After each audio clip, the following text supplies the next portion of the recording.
فیض الله تراب له کابو 15 کلونو راهیسې ډرامې لیکي. یو شمېر ډرامې فلم شوي دي، یو سریال خپور شوی او د نوي سریال 10 برخې لیکلي دي. نوموړی وایي که موږ په تیرو کلونو کې ښې ډرامې لیکلي وای او 10 ته مو ښه ذهني خواړه برابر کړي وای، اوس به مو دا حال نه و. له نوموړي سره مې مرکه کړې، پام مو ورته رااړوم. تراب صاحب، په دې وروستو کلونو کې په افغانستان کې ډېرې زیاتې ډرامې ولیکل شوې، هر چا ولیکلې. تاسو چې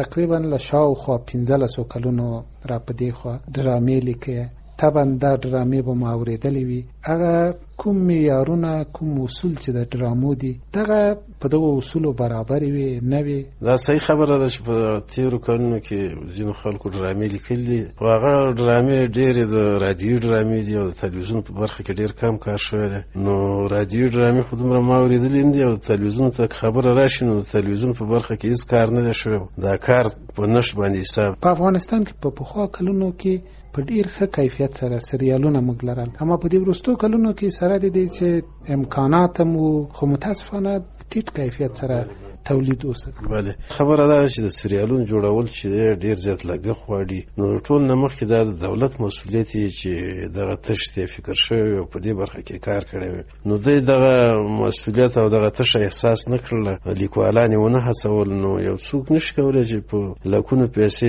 په خپله هم د لیکلو کې او هم د هغه ولګوي، بیا په اخره کې د نشر په برخه کې ستونزې پیسې ترې غواړي. نو په دې برخه کې ځکه کار ونه شو. تراب صاحب، دا راته ووایاستئ چې په دغه تیرو 15 کلونو کې به مو څومره سناریوګانې لیکلي؟ بله، نو په دغه موده کې خو ما تر اوسه تقریبا 22 سناریوګانې لیکلي دي او داسې سناریوګانې چې هغه فلم شوي دي، عکس شوي دي. داسې د دې دعوه کولی شم چې په اوس وخت کې بې زما له ډرامونو په افغانستان کې د بل چا د تلویزیون په برخه کې داسې ډرامې نشته چې په هغې د حساب وشي. زما ځینې ډرامې په کال کې د 50 ځله نه ډېرې خپرې شوي دي، د خلکو په بیا غوښتنه باندې چې ټلیفونونه یې کړي دي. ما تر اوسه 22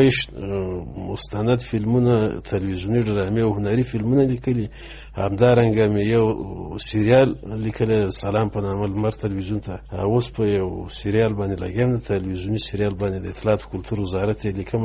10 برخې مې لیکلي دي، کېدای شي چې 10 یا 15 برخې نورې ولیکم. تاسو ویل چې شاوخوا 22 داسې ډرامې او سریالونه مو لیکلي دي او هنري یا مستند فلمونه. د یو څو نومونه راته واخلئ. زما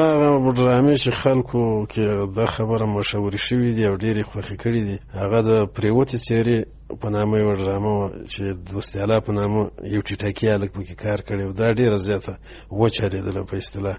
ورپسې چې ډېره زیاته خلکو خوښه کړه هغه محلونه ډرامه وه. څاپې،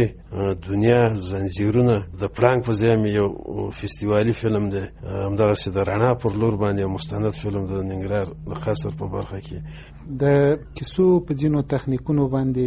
کتابونه لرو، بحثونه ور باندې سوي دي. په ډرامو هم لیګو ډېرې خبرې سوي دي، خلک ورسره بلد دي. لیکن د سناریو په حصه کې ډېر کم زموږ د لیکوال پوهېږي او ډېر کم کسان هم سناریو لیکي. دا د سناریو لیکل دا دونه ګرانه خبره نه ده. منتها یو تخنیک غواړي چې یو ځل یو چا پیل وکړو نو بیا ورته ډېره زیاته اسانه ده. نوره لکه څنګه چې لنډه کیسه ده، ناول دی، دغسې پلاټ او تلوسه او د کلایمکس او دا شیان ټول لکه څنګه چې په هغه نورو کې شته دي، په دغه ډرامو او سریالونو کې هم شته دي. منتها داسې ده چې دلته ډرامه چې ده، ډرامې لیکل چې دي، دا په صحنو باندې بدلېږي او ځینې وختونه داسې کېږي چې د ځینو سمبولونو نه کار اخیستل کېږي، ځکه هلته اړتیا وي. خو یوه خبره ده چې د ډرامې لیکل د لنډې کیسې نه ډېره ګرانه په دې ده چې په لنډه کیسه کې مونږ ویو چې فلانیا کابل ته ورسېدو، خو په ډرامه کې بیا ته ښیې خلکو ته بیا ښیې چې دا کابل ته څنګه ورسېدلو. نو دغه څه تخنیکونه غواړي او زما په نظر باندې که چېرته دولت دغه وکړي نو مونږ د لنډو کیسو لیکوال لرو او د لنډو کیسو لیکوال ته بیا د ډرامې لیکل هم دومره ګرانه خبره نه ده. تلویزیوني ډرامو او د راډیوي ډرامو دغه عمده فرقونه یې تاسو په خیال همدا و؟ نه فرقونه خو ډیر دغه تفاوتونه په ایسه کې څه رادیو ډرامې چې دي دا چې دي اسانه دي ځکه په سکرین باندې څوک دروغ ویلی نشي په دغه کې یوازې غږونه کولی شي چې صحنې بدلې کړي په رادیو ډرامه کې مګر تلویزیون په ډرامه کې ته به یو منطقي علت هلته دغه کې چې د خلکو باور راشي چې دغه کېږي وخت تېر شولو خصوصا د وخت د تېرولو مسله پکې ډېره مهمه ده او ګرانه خبره هم ده خو په رادیو کې دغه شیان ډېر په اسانه کېدی شي ساوي هم پکې څوک دومره دغه کولی نشي مګر په تلویزیوني ډرامه کې ته هېڅ تېروتنه کولی نشي ځکه هلته خلک درته ناست دي یوه خبره به بله وکړم چې د فلم او د ډرامې تر منځ څه دغه دی ډرامه چې ده د دې حرکتونه چې دي د دې کیسه چې ده بالکل کټ مټ د ژوند سره سمه روانه یعنې سړی داسې فکر کوي که نه چې دا زما د کور کیسه ده په ژوند کې چې کوم دغه پېښېږي نو په ډرامه کې هم دا پېښېږي خو په فلم کې مبالغه ډېره زیاته وي بیا هم د خلکو باور پرې راځي بله خبره دا ده چې فلمونه د بزنس یا تجارت دپاره جوړېږي او د هر چا د ذوق دپاره پکې یو څه دغه کېږي لکه د ځوانانو دغه دپاره نڅاګانې پکې ده بله دا ده چې د فلم صحنې چې دي ډېرې زر زر تېرېږي د بیکګراونډ موزیک چې هغه ډېر زیات تیز دي په لږ وخت کې ډېرې صحنې سړي ته ښودل کېږي مګر ډرامه چې ده هغه نو بس کټ مټ د ژوند عکاسي ده د دې دا کیسه هم همدغسې نسبتا د فلم په نسبت باندې دا سلو روانه وي تراب صاحب په کابل کې شاوخوا 10 تلویزیوني چینل دي او دا چینلونه چې دي ټولې بهرنۍ ډرامې خپروي په دغه څو کلونو کې په دې باندې مختلفو لیکوالو خبرې وکړې دا نقد شو خلکو دا خبرې وکړې چې باید خپل تولیدات ولرو متاسفانه دغه برخې ته هیڅ توجه هم ونه شوه د ملي تلویزیون په شمول چې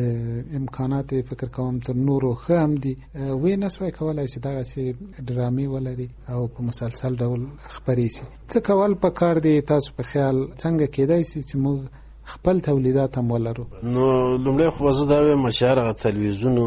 چې خپل سیریال ونه لري هغه مطلق ناکام ځکه سیریال او ډرامه چې ده د هر تلویزیون د ملا تیر تشکیلي او دا نورې خپرونې چې دي دا خاخونه دي دا واړه واړه یعنې اصلا چې تلویزیون چلیږي په سیریال چې دي دغه خلک چې د تلویزیونونو په